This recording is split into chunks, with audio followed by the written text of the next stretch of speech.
Bien, pues vamos a comenzar con el primer tema del manual del obrero carcelario. Déjenme subo un poquito más esto.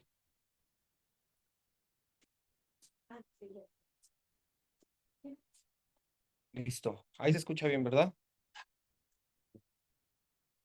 ¿Qué les parece si comenzamos con una oración para poner este tiempo en manos de Dios? ¿Sale? Bendito Dios y Padre nuestro, te damos a ti la gloria, te damos la honra, la alabanza, el honor, Señor, y el agradecimiento por este día estar aquí presentes para seguir siendo preparados, Señor, seguir siendo enseñados por ti. En el nombre de Jesús te pedimos que nos des sabiduría, que nos des entendimiento, que nos des revelación en el conocimiento de tu palabra. Te pido, mi Dios, que uses mi vida, Señor, para ser de bendición en este tiempo.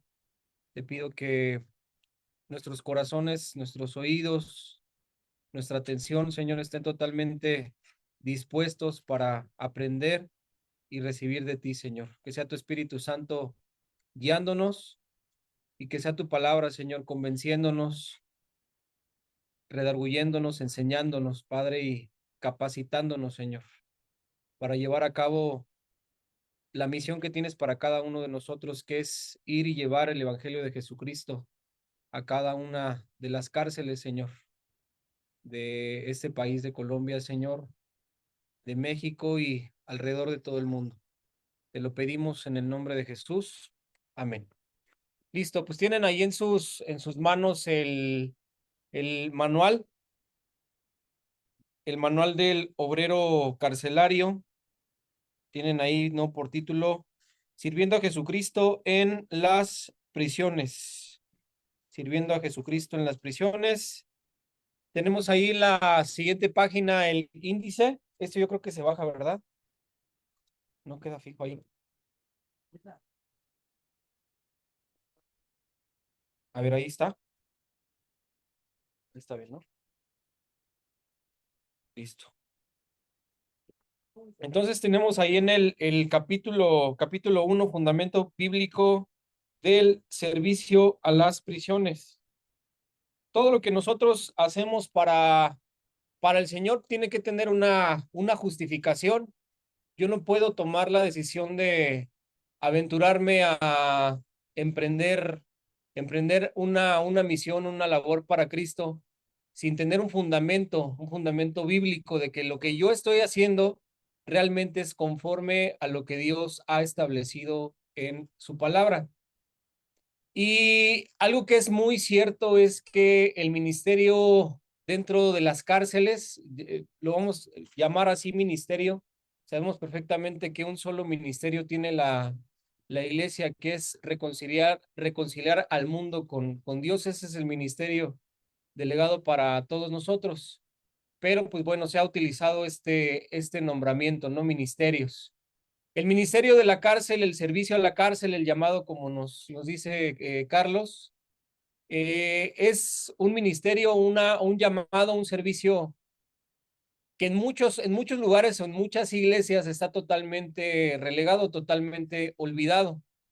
Cuando nosotros hacemos mención de lo que hacemos para el Señor dentro de las cárceles, hay personas a las que les parece extraño siendo cristianos. ¿Les parece extraño lo que nosotros hacemos? ¿A qué vas a una cárcel? ¿Qué es a qué entras ahí? ¿A qué entras ahí? Muchos tienen la idea de que una persona que está dentro de una cárcel ya no cambia. Por más que tú le puedas ayudar, por más que puedas hacer por alguien dentro de la cárcel, ya no va a haber un fruto, ya no va a haber un buen resultado, porque son personas que a lo largo de su vida han llevado ese tipo, han llevado delitos, crímenes y un sinfín de problemas que vienen arrastrando. Y se cree que no va a haber un cambio, que no va a haber una transformación, entonces son totalmente olvidados, ¿no? Incluso en muchos países, la ubicación de las prisiones están siempre a las orillas de las ciudades, a los últimos extremos, como si fueran así las personas totalmente olvidadas, apartadas.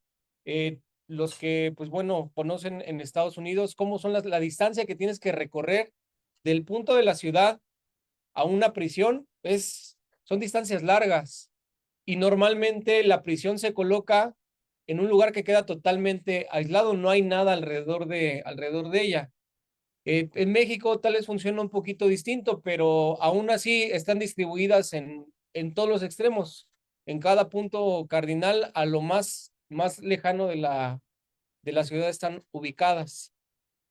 Y la realidad es esa, la realidad es esa. Muchas personas creen, nuevamente les repito, aún siendo cristianas, que no van a generar, que nosotros no vamos a poder generar un cambio o una transformación en una persona interna en una prisión. Pero, pues sin lugar a dudas, nosotros sabemos perfectamente el llamado que Dios nos ha hecho a las cárceles y bueno, testimonios tenemos bastantes para saber lo que Dios puede hacer en el corazón de un hombre, de una mujer que está dentro de una prisión y cómo lleva a cabo Dios esta transformación, este cambio radical de vida. Entonces, vamos a ver las 10 razones bíblicas, 10 razones bíblicas por las cuales debemos servir en las prisiones. ¿Sale? Primera razón, porque porque desde la eternidad ha estado en el corazón de Dios. Este ha sido el propósito, el plan de Dios pues incluso desde antes de la fundación del mundo. Dios ha tenido en su corazón llevar a cabo una tarea, un plan, un propósito dentro de las prisiones. Y si nosotros buscan en sus Biblias, quienes tengan alguna Biblia de estudio que tenga referencias, que tenga concordancias, y ustedes buscan la palabra prisión, prisiones, cárcel, cárceles o sus derivados, van a encontrar muchos pasajes en los cuales es mencionada una prisión. Desde ese momento, entonces, nosotros vemos cómo Dios, desde un inicio, había establecido estos lugares. Entonces, ahí lo tenemos de forma clara, es que esto ha estado desde la eternidad en el corazón de Dios. Isaías 42, versículos 6 y 7 nos dicen lo siguiente: yo el Señor te he llamado en justicia y te sostendré por la mano, te guardaré y te pondré por pacto al pueblo, por luz de las naciones, para que abras los ojos de los ciegos, para que saques de la cárcel a los presos y de casas de prisión a los que moran en tinieblas. Desde el momento de la caída del hombre en el Edén, todos los seres humanos, sin excepción, hemos quedado sujetos a la esclavitud, a la prisión, al pecado. Eso es algo establecido por Dios desde un inicio. Todos, sin excepción, en nuestras vidas hemos formado parte de una prisión. Y esta prisión, o lo que nos mantiene esclavos, ¿qué es? El pecado. Y es algo con lo cual nosotros, desde el momento en el que nacemos hasta el momento en el que partimos de este lugar, vamos a luchar y vamos a batallar.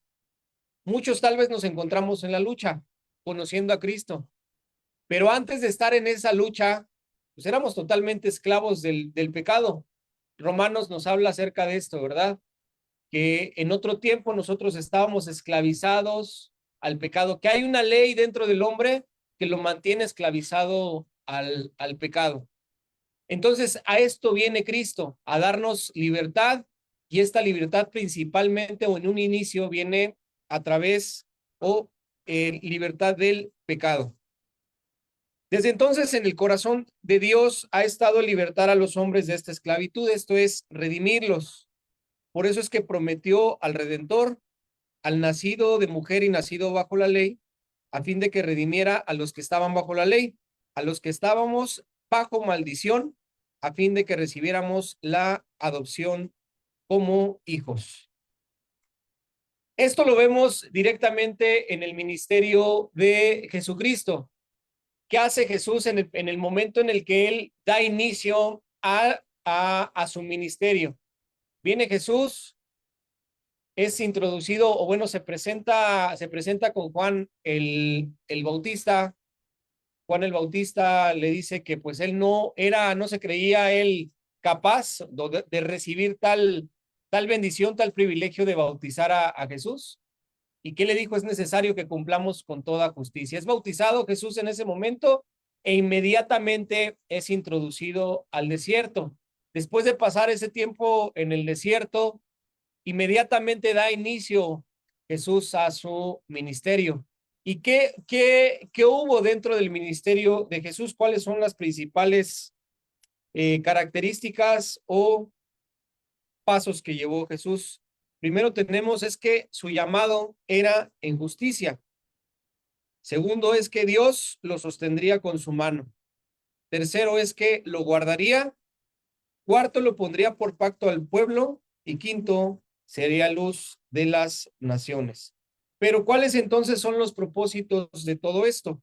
Y tenemos tres principales propósitos, como los leíamos ahí en Isaías 42, versículos 6 y 7. Si leemos el versículo 7, si es que tienen abiertas sus Biblias ahí, nuevamente les repito, Isaías 42, versículos 6 y 7. En el versículo 7 encontramos los tres propósitos. Primero, abrir los ojos de los ciegos. Segundo, sacar de la cárcel a los presos. Y tercero, sacar de casas de prisión a los que moran en tinieblas. Ahí encontramos los tres principales propósitos. Entonces aquí es necesario tomar la escritura de una manera literal, pero también espiritualmente. Si vemos a lo largo del caminar o de la trayectoria del ministerio de Jesús, vamos a identificar cómo esto se llevó a cabo. En cuántas ocasiones nos hace mención la escritura de que Jesús abrió los ojos de la gente. ¿Quién recuerda algunos de los ejemplos que vemos en las escrituras? En Siloé.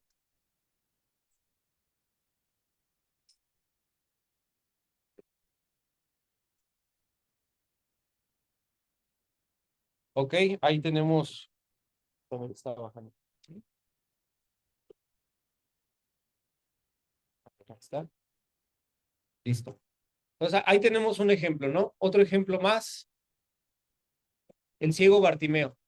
Lo vemos de forma literal, pero también lo vemos de forma espiritual. Literalmente Jesús sanaba a los ciegos, les daba vista, pero hay ocasiones en las que Jesús no solamente menciona el hecho de que fueron sanos, sino de que también fueron salvos.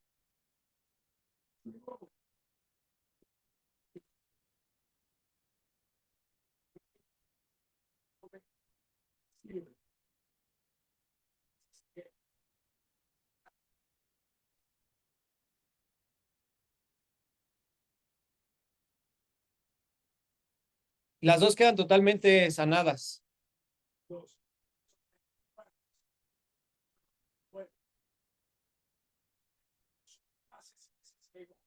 Y entonces muchos decían, y este es el ciego, y este no es el ciego. Dijo, yo soy. Yo soy. ¿Y quién te abrió los ojos? ¿Quién te abrió esos ojos? Y ellos dijo, Jesús, te abrió los ojos. Él no sabía quién era Jesús. Y entonces él hablaba con los fariseos, llamaron a los padres de ese muchacho, que cómo habían sido abiertos sus ojos. Y entonces los padres dijo, ya no puede decir, porque tenían de pie de los escribas, los fariseos que le echaran las. Exactamente, y vemos en conclusión, ¿no? El siguiente proceso. En ese momento Jesús se aparece con él, le abre los ojos espiritualmente y él reconoce a Cristo, ¿no? Y vemos el cumplimiento de ambos sentidos, el sentido físico, pero también el sentido espiritual. Y lo mismo sucede con lo siguiente. Jesús no solo vino a sacar a los presos de las cárceles espirituales, como podrían ser los vicios, la amargura, el odio, el rencor, etcétera, sino también vino a sacar a los presos de cárceles físicas. Esto podemos constatarlo con el hecho de que él mismo literalmente murió en lugar de un prisionero llamado Barrabás, que había sido echado en la cárcel por sedición y homicidio. Jesús, pues, sacó de la cárcel física a un preso. Esto también se confirma claramente en el momento de la manifestación pública de Jesús, cuando en el día de reposo entró a la sinagoga y conforme a su costumbre, se levantó y leyó delante de todos el siguiente pasaje en Lucas capítulo 4. Y a partir de la lectura del libro de Isaías, en ese momento en la sinagoga, el ministerio de Jesús da comienzo. ¿Qué nos dice ahí en Lucas capítulo 4, versículos 18 y 19? El Espíritu del Señor está sobre mí por cuanto me ha ungido para dar buenas nuevas a los pobres. Me ha enviado a sanar a los quebrantados de corazón, a pregonar libertad a los cautivos y vista a los ciegos, a poner en libertad a los oprimidos, a predicar el año agradable del Señor. Entonces Jesús leyó literalmente lo que tenemos ahí en Isaías 61, 1 y 2. Es exactamente la misma escritura. Y comienza entonces el ministerio de Jesús.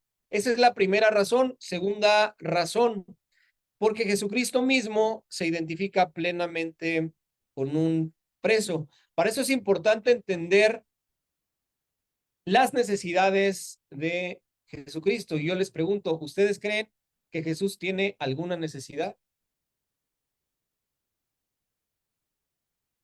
¿Jesús tendrá necesidades? Pues es el dueño de todo, ¿no? ¿Qué necesidad podrá tener Jesús?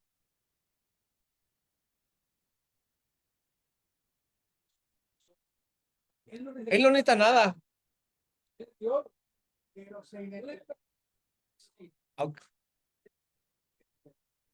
Jesús necesita tener una relación con nosotros, o más bien nosotros con Jesús.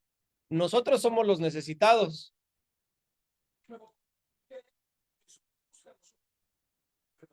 Por amor, por amor y pasión por nosotros, pero no porque nos necesite.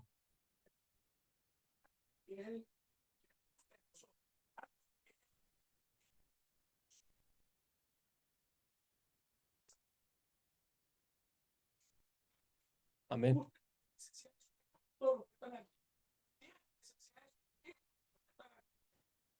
No, pero habla de necesidades físicas. Sí, sí. Él necesita pues comer. Jesús. Sí. Vamos a ver esto, ¿no?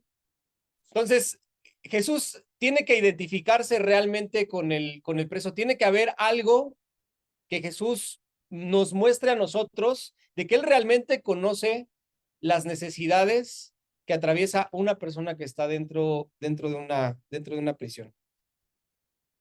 ¿Puede el Señor Jesucristo padecer necesidades? ¿Puede Él tener hambre o sed? Seguramente que sí, porque Él mismo dijo, tuve hambre, y no dijo, mis hermanos tuvieron hambre.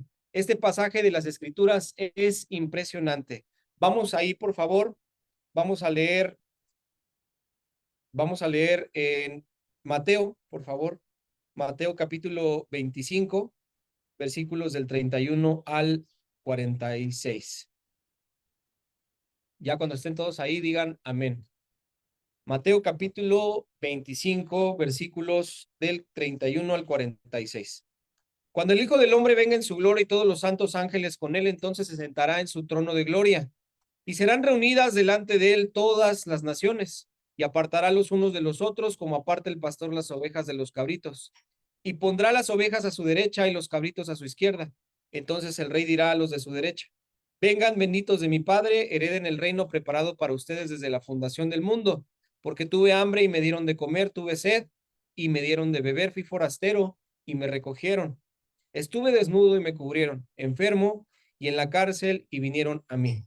Entonces los justos le responderán diciendo, Señor, ¿cuándo te vimos hambriento y te sustentamos, o sediento y te dimos de beber? ¿Y cuándo te vimos forastero y te recogimos, o desnudo y te cubrimos? ¿O cuándo te vimos enfermo o en la cárcel y vinimos a ti? Y respondiendo el rey les dirá, de cierto les digo que en cuanto lo hicieron a uno de estos mis hermanos más pequeños, a mí me lo hicieron. Y es cierto, Jesús hoy en día padece necesidades, no por él, sino a través de cada uno de sus hijos, a través de cada uno de nosotros, a través de cada una de las personas que están dentro de una prisión. Vemos las necesidades y la forma en la que nosotros tenemos que responder a esas necesidades. En primer lugar, nos menciona el hambre y cómo se responde a esa necesidad. Le dieron de comer. Tuvo sed, le dieron de beber. Fue forastero, lo recogieron. Desnudo, lo vistieron. Enfermo, lo visitaron. Y en la cárcel, vinieron a él. Yo les pregunto, ¿por qué razón es que no se menciona el cubrir una necesidad física cuando habla en específico de las cárceles? Dice que vinieron a él.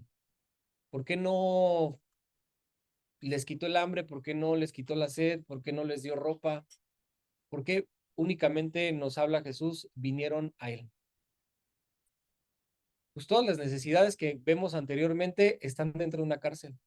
Una persona que está en prisión pasa hambre, tiene sed, tiene frío, es forastero porque está en una nación totalmente distinta, en un lugar totalmente apartado. Enfermedades las tiene un preso. Y lo más importante, y es lo que nosotros tenemos que entender, vamos a ellos. Y vinieron a mí, me visitaron, estuvieron conmigo. Y es algo que nosotros tenemos que entender. Las necesidades de un preso no se cubren con únicamente con oraciones, no se cubren únicamente con mensajitos, cartitas, llamadas por teléfono, no.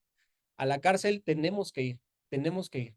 Hay una necesidad grande, grande de Jesús, porque cada uno de nosotros vayamos a la cárcel. Alexandro, ¿querías comentar algo?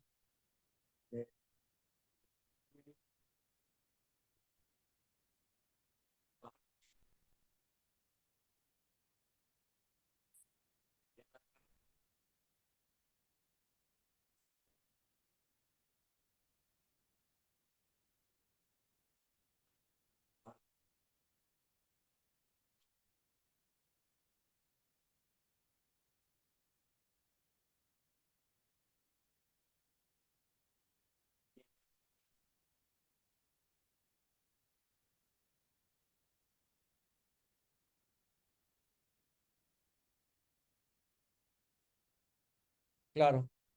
Y en la mayoría de los casos, nosotros nos convertimos en su única visita. Yo, pues en una de las vueltas a la cárcel, ¿no? Me sentaba a comer con los pastores y pues ya en la charla y la comida y todo, salió el comentario, ¿no? Salió el comentario y me dijeron, no, pues es que a tal lo vienen a ver cada 6 meses, a tal lo vienen a ver cada 2 años y a mí pues tiene como 6 años que no me vienen a ver. Y eso lo entendí en ese preciso momento. Eres su única visita. Tú eres su única visita de cada semana. Ellos tienen una necesidad y Jesús nos está poniendo a nosotros para cubrirla. Entonces, es responsabilidad mía que ir a ellos, ¿sale? Entonces, el preso tiene hambre, tiene sed, es preso, es forastero, padece desnudez y en muchos casos puede contraer enfermedades. No vamos a, como lo dijo Beto, no vamos a adentrarnos tanto en cada punto porque es necesario seguir avanzando, pero ustedes van a tener a disposición ir indagando más al respecto. Tercera razón, porque Jesucristo mismo fue puesto en prisión. Leemos en Mateo 27:27. Entonces los soldados del gobernador llevaron a Jesús al pretorio y reunieron delante de él a toda la compañía. Marcos 15:6 y 9.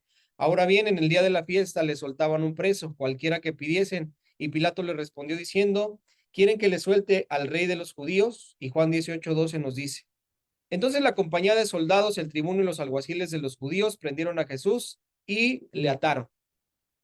Eso es algo cierto y que muchos desconocen que muchos no saben, y yo creo que hay una sola razón por la que no la saben, porque no leen la Biblia. Jesús estuvo preso, Jesús fue puesto dentro de una prisión. Por consiguiente, él sabe a la perfección cuáles son las necesidades de un preso. Él sabe perfectamente qué es lo que siente, cuál es el dolor por el que atraviesa, física, emocional, espiritualmente. Jesús lo sabe. Página, ok, eso lo tenemos claro, ¿sale? Él sabe a la perfección lo que cada una de las personas que están puestas en prisión atraviesa. ¿Listo? Nuestro Señor Jesucristo entonces estuvo preso. Jesús mismo sufrió el horror de un encarcelamiento. Él pasó por las 7 etapas que atraviesa todo aquel que lleva a una prisión. ¿Cuáles son estas 7 etapas? En primer lugar, complot para prenderlo. Leemos en los evangelios distintas ocasiones en las cuales los líderes religiosos, los fariseos, la gente, los soldados, buscaban ocasión para poner a Jesús en prisión, para tomarlo. Distintas ocasiones, no vamos a adentrar en cada una de ellas, pero están ahí establecidas en los evangelios. Y la única forma de que esto sucediera, pues es que existiera una traición, como lo vemos en la siguiente etapa. Ya existió un complot, como cualquier delincuente, hay una orden de aprehensión, se levantó una denuncia o hay distintas denuncias para con aquella persona y viene lo siguiente, para que lo puedan hallar, para que lo puedan encontrar, pues alguien tiene que levantar la bocina y decir, ¿sabes qué? Yo sé perfectamente dónde se esconde tal persona. Lo mismo pasa con Jesús. Hubo un hombre, el que consideraba su amigo, el único, el que Jesús con su propia mano le daba de comer en la boca. Mojaba su propio pan y lo alimentaba directamente en la boca. No lo vemos con ninguno de los discípulos, pero sí con Judas. Y Jesús lo consideraba su amigo. Él le dijo amigo. Era una relación entrañable que tenían entre ambos. ¿Y qué viene? Por consiguiente, la traición. Siguiente etapa, arresto violento. Yo creo que muchos de nosotros hemos visto películas acerca del momento en el cual capturan a Jesús y en la mayoría de las películas son pocas las personas que aparecen para tomar a Jesús, para prenderlo. No sé, a lo mucho aparecerán por ahí unas 10, 15 personas tratando de tomar a Jesús, pero si leemos los evangelios a detalle, le damos ahí una buena rascadita, una buena profundización en las escrituras, vamos a identificar que no eran 10, no eran 15, no eran 20, no eran ni siquiera 50, más de 200 personas que se presentaron en aquel lugar para tomar a Jesús como prisionero. Y después de que arrestan a Jesús, comienza la violencia, los golpes, las bofetadas, lo escupían, lo vituperaban, se burlaban de él. Profetízanos, Jesús, ¿quién fue el que te golpeó? Hay violencia en el arresto de Jesús como lo hay en el arresto de cualquier persona que comete un crimen. Y ahí es donde pasa la siguiente etapa, ¿no? Maltrato, interrogatorio y vejación. Jesús sufrió golpes, sufrió azotes, como jamás cualquier persona las ha llegado a sufrir. Abandono a veces total de la familia, de la esposa, de los hijos y rechazo por completo de parte de la sociedad. Las mismas personas que habían alabado a Jesús en el momento en el cual él entra en ese pollino sentado. ¿Se acuerdan las palabras de la gente que le decía, Hosana, Hosana, bendito el que viene en el nombre del Señor, Hosana en las alturas? La misma gente que lo alababa al otro día que estaban haciendo. Crucifícalo, crucifícalo. Y déjalo él en prisión y suéltanos a Barrabás, la misma gente que había dado alabanza a Cristo. Y por último tenemos la sentencia, lo más duro, lo más cruel, donde se pierde a veces toda esperanza y es la causa de la que muchos una vez puestos en la prisión y siendo sentenciados, pues con el dolor, con la carga, toman la decisión en muchos casos de acabar con su propia vida. Entonces Jesús sabe a la perfección cada uno de las etapas que atraviesa una persona que está puesta en prisión. Cuarta razón, porque a los presos también los incluye la gran comisión de Jesucristo. Marcos 16, 15 y 16 dice, y les dijo, vayan por todo el mundo y prediquen el evangelio a toda criatura. El que crea y sea bautizado será salvo, mas el que no crea será condenado. Y queda específico que Jesús nos dice que el evangelio lo tenemos que llevar a toda criatura, a toda criatura. No hay alguien, no hay una sola persona que se escape de recibir la palabra o de recibir el evangelio de Jesús.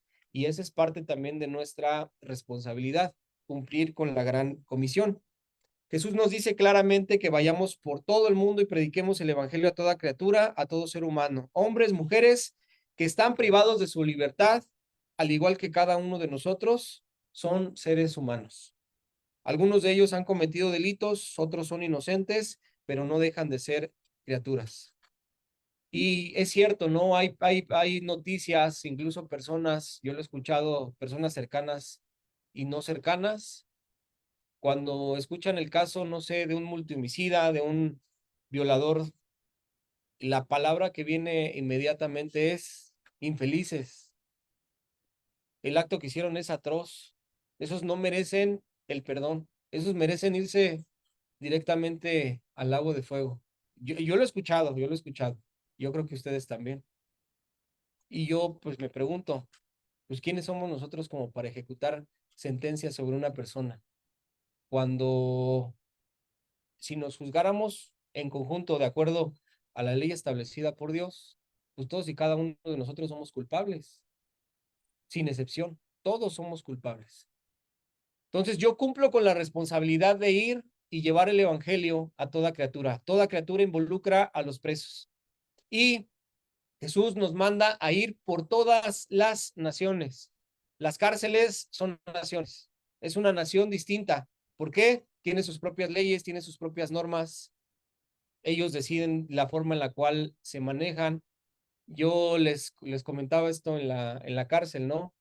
Que nosotros sabemos perfectamente qué sí debemos hacer y qué no debemos hacer. Yo no puedo dar soborno a una persona, a una autoridad para que me dé oportunidad de hacer algo, porque está claro que no se puede hacer. Pero, por ejemplo, en las cárceles de México, los presos tienen que pagar para poder salir de sus celdas, tienen que pagar el pase de lista. Ellos no tienen la obligación de hacerlo legalmente. Eso tiene que ser gratuito, pero ya hay algo que está impuesto dentro de la misma cárcel y ellos no se lo pueden saltar. Ellos lo tienen que hacer. ¿Qué pasa? Son normas, son leyes totalmente distintas en las cuales nosotros vivimos. Entonces es una nación totalmente diferente. ¿Quién sueña? Ayer lo escuchábamos y lo comentábamos, ¿no? ¿Quién sueña con servir a Dios en alrededor de todo el mundo, en varios países, en varias naciones? Yo creo que muchos de nosotros, ¿no? Cuando llegamos a Cristo, queremos arrasar con todo y decimos que queremos llegar a todo lugar y llevarles el evangelio a muchos lugares. Pues bueno, cuando visitas una cárcel, estás visitando otra nación. Si visitas dos cárceles, son dos naciones, tres naciones. Y así nos podemos ir. Y pueden estar ubicadas alrededor de tu ciudad. Estás visitando naciones totalmente distintas una de la otra. ¿Qué está haciendo? Un misionero de Dios enviado a distintas naciones a llevar a cabo y a cumplir con la gran comisión dada por Jesús. Por tanto, vayan y hagan discípulos a todas las naciones, bautizándolos en el nombre del Padre, del Hijo y del Espíritu Santo, enseñándoles que guarden todas las cosas que les he mandado. Y aquí yo estoy con ustedes todos los días hasta el fin del mundo. Todas las naciones tienen cárceles. El servicio en cárcel es parte integral e inseparable de la gran comisión que nos ordenó realizar el Señor Jesucristo. Además, una prisión, por definición, es una nación, pues tiene sus propias leyes, fronteras, gobiernos, policía, costumbres, lenguaje, comida, tipo de cambio, ropa y tradiciones. Entonces, como Jesucristo mandó a ir a todas las naciones, las prisiones están incluidas. Quinta razón, porque no hay un verdadero ministerio hacia ellos. Romanos 10, del 14 al 15, nos dice que todo aquel que invoca el nombre del Señor será salvo. ¿Cómo pues invocarán a aquel en el cual no han creído y cómo creerán en aquel de quien no han oído y cómo irán sin haber quien les predique y cómo predicarán si no son enviados? Entonces es necesario que seamos levantados hombres, mujeres, que cumplamos con esta encomienda. ¿Cómo va a haber personas que vayan a las cárceles si no hay quien los envíe? Tenemos que enviar a personas a las prisiones, pero para eso, pues obviamente yo también tengo que comenzar con esto, tengo que comenzar a prepararme, a capacitarme y a poner en práctica lo que Jesús a mí me ha enseñado. Y desde ese punto, comenzar a levantar a otras personas que se encarguen de hacer la misma actividad. Yo no puedo pensar en ir a cubrir las prisiones desde mi punto de vista de otros países cuando no he comenzado por mi ciudad, por mi nación, por mi país. Me enfoco entonces en primero hacerlo desde este lado, encargarme de enviar a personas que vayan y visiten las cárceles. Yo sé que esto muchas veces o en muchos casos, en muchas iglesias, no lo hacen, pero nosotros tenemos esa responsabilidad. Jesús los dijo enseñándoles que guarden todas las cosas que yo les he mandado. Esa es mi responsabilidad entonces, ir y preparar a personas que se encarguen de hacer o de cubrir la misma responsabilidad. ¿Sale? La palabra de Dios dice que para que la gente sea salva es necesario que invoquen el nombre de Cristo, pero para que lo invoquen necesita creer y para creer necesita oír y para oír necesita que alguien le predique y para que alguien lo haga necesita ser enviado. Un enviado, ¿quién es? Aquellos que se encargan de un servicio en específico. Para que los presos puedan llegar a ser salvos, entonces es necesario que nosotros vayamos a ellos y les sirvamos. El plan de Dios tiene contemplado ir a la cárcel, pero en muchos casos o en muchas iglesias lo consideran como una obra de caridad y en muchos de ellos dicen, pobrecitos de los presos, nos dan lástima, levantan obras caritativas en favor de ellos, pero no es así. Jesús nos dice claramente que tenemos que ir a las cárceles. Somos discípulos de Jesucristo. ¿Y qué es un discípulo? Aquel que sigue los pasos de su maestro. Lo tenemos claro, ¿no? Sabemos perfectamente la responsabilidad que tenemos. Esto produce obviamente que no exista un verdadero ministerio hacia ellos y que los que visitan se conviertan en profetas del juicio venidero, predicando a fuego e infierno. Almas caritativas, haciéndoles sentir cuánta lástima sienten por ellos. En grandes siervos de Dios que solo van porque buscan el aprecio y el reconocimiento de su congregación. Sábelo todos que solo quieren ir a compartir la última revelación que recibieron del Señor. Jueces, que solo regañan a los pecadores y les recuerdan el castigo de Dios, o experimentadores que solo usan a los internos como conejillos de indias. La realidad es que no hay un servicio integral a los presos, que no solo se preocupe por sus necesidades espirituales, sino que también atienda sus necesidades emocionales, físicas, materiales, familiares, laborales, legales y sociales. ¿Cuál es el propósito entonces de lo que nosotros estamos viendo y vamos a ver a lo largo de esta semana? Entender la responsabilidad que tenemos cada uno de ir y llevar el evangelio a las cárceles. Y esa es una responsabilidad continua. Yo creo que todos hemos visto hombres, mujeres que asisten por ahí una vez cada año, cada 2, 3, 4, 5 años. Pero eso sí, se toman la foto, hacen una super publicación. No, que yo vine a la cárcel, hicimos esto y repartimos el otro y repartimos aquello. Pues bueno, la verdad es que yo de mi parte no creo tanto en que lo que vayan a hacer realmente lo hagan por cumplir con un servicio y un llamado de parte de Dios hacia sus vidas. En muchos casos la finalidad es pues a ver quién se fija en lo que yo estoy haciendo para ver con cuánto me apoyan. Esa es la realidad y es triste. Yo voy, haya o no haya, ¿por qué? Porque yo no dependo del hombre, dependo de Dios y si a mí Dios me ha llamado a las cárceles, pues es Dios quien se va a encargar de cubrir mis necesidades. Y yo, ¿qué tengo que hacer? Cumplir, ser obediente a lo que mi padre, a lo que mi maestro, a lo que mi Señor me está mandando a hacer. Sexta razón, porque ellos nos necesitan ya que son desamparados y dispersos. Mateo 9:36. Y al ver las multitudes, tuvo compasión de ellas porque estaban desamparadas y dispersas como ovejas que no tienen pastor. La verdadera situación de un preso es que no hay persona más desamparada ni más necesitada que un preso. El hombre o la mujer privados de su libertad son personas tremendamente necesitadas, rechazadas, abandonadas, con hambre, con sed, con necesidad de ropa, con necesidad de un abrazo, con necesidad de un amigo. Y nuestra actitud hacia ellos y la de Jesús, ¿cómo es que nosotros vemos al preso? ¿Qué reacción experimentamos cuando vemos o escuchamos hablar de un criminal o de un alcohólico o de un drogadicto o de un homosexual o enfermo de SIDA o un asesino o violador? ¿Será acaso su reacción de juicio, condenación o rechazo? Tal vez piense, está así porque se lo buscó, o tal vez sienta temor de ser contaminado. Si esa es su reacción, usted es un religioso, pero usted no es cristiano. ¿Cómo estará su conciencia para que reaccione así?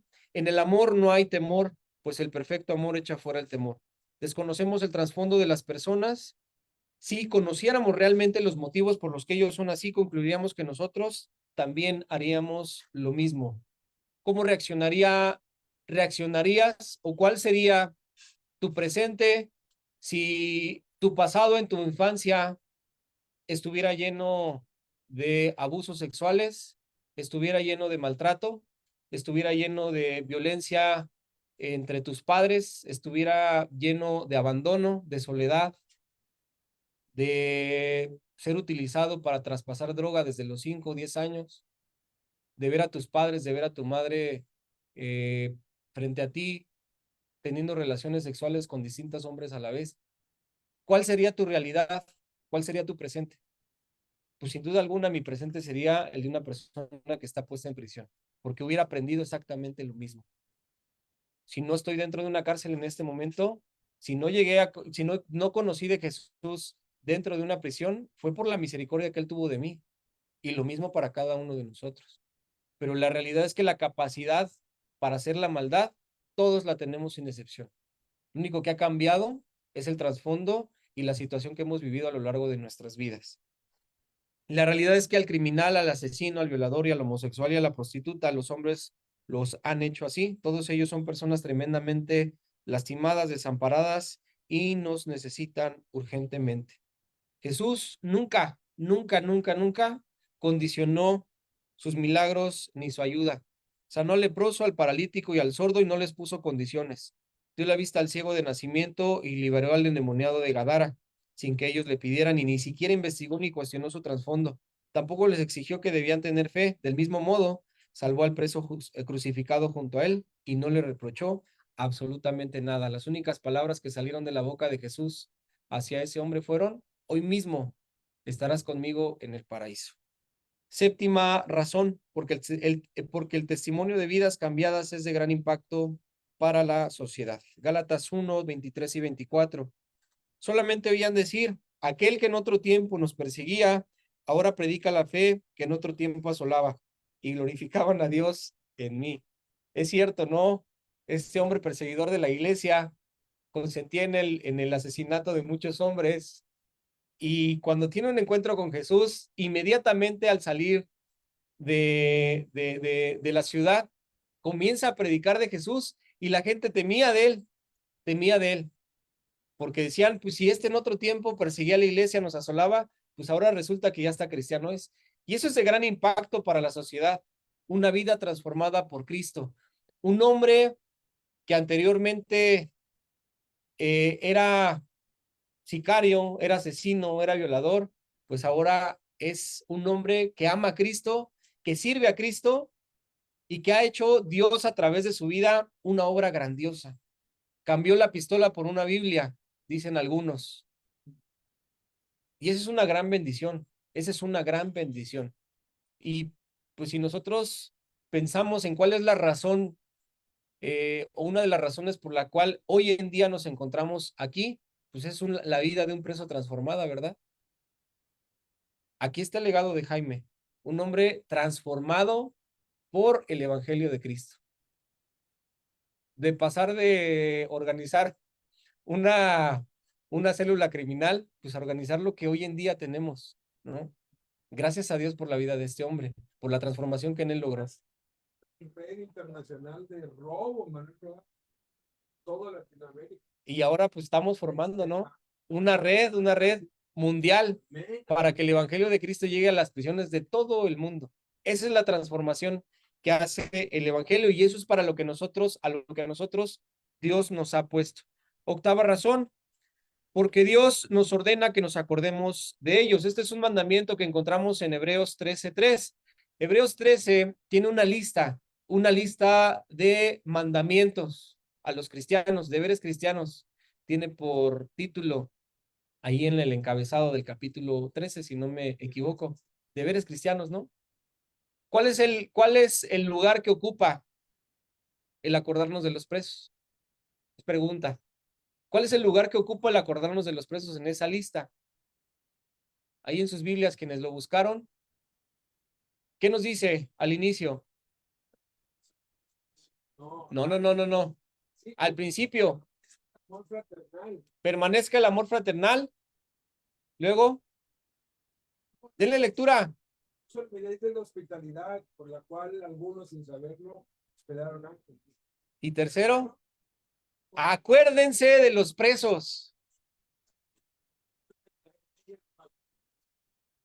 Tercer lugar, ¿verdad? Tercer lugar. Ya nos quedan, ya 5 minutos. Estamos acabando.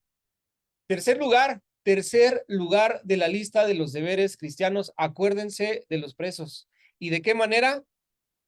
Como si nosotros mismos estuviéramos presos juntamente con ellos.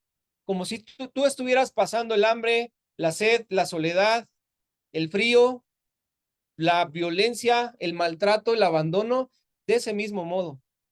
Yo si estuviera puesto en prisión, pues a mí me encantaría, desearía que cada semana o cada visita me fueran a ver, que sin falta, pues me llevaran una buena comida, la cual no puedo aprovechar dentro de la cárcel.